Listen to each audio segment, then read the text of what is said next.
एक बार एक साधु महाराज थे। भगवान की कृपा से जब भी उन्हें भूख लगती, भोजन अपने आप उनके सामने प्रकट हो जाता था। वे उसे प्रसाद समझकर कृतज्ञता के साथ ग्रहण करते और दिन भर भजन स्मरण में लीन रहते। एक दिन सुबह जब साधु महाराज जागे तो उन्होंने देखा कि आज उनके सामने कोई भोजन नहीं रखा था।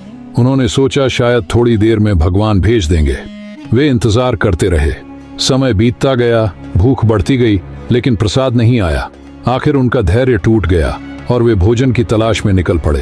रास्ते में वे एक गृहस्थ के घर पहुंचे। साधु ने विनम्रता से कहा, भैया जी, थोड़ा सा भोजन मिल जाए तो बड़ी कृपा होगी। गृहस्थ को साधु पर दया आ गई और उसने 2 रोटियां दे दी। साधु महाराज ने आशीर्वाद दिया और लौटने लगे। रास्ते में उस घर का कुत्ता उनके पीछे आ गया और भौंकने लगा। साधु ने सोचा कि शायद उसे भूख है, इसलिए उन्होंने एक रोटी उसकी ओर फेंक दी। कुत्ते ने तुरंत खा ली। साधु आगे बढ़े, लेकिन कुत्ता फिर भौंकने लगा। उन्होंने दूसरी रोटी भी उसे दे दी, फिर भी कुत्ता उनके पीछे चलता रहा और लगातार भौंकता रहा। अब साधु को क्रोध आ गया।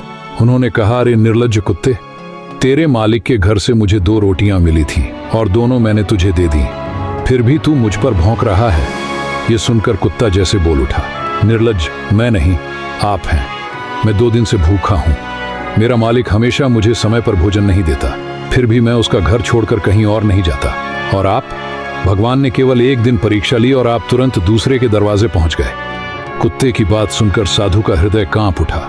उन्हें अपनी भूल समझ आ गई। जब वे अपने आश्रम लौटे तो देखा भगवान का भेजा हुआ भोजन वहीं रखा था। भगवान केवल उनकी धैर्य और विश्वास की परीक्षा ले रहे थे।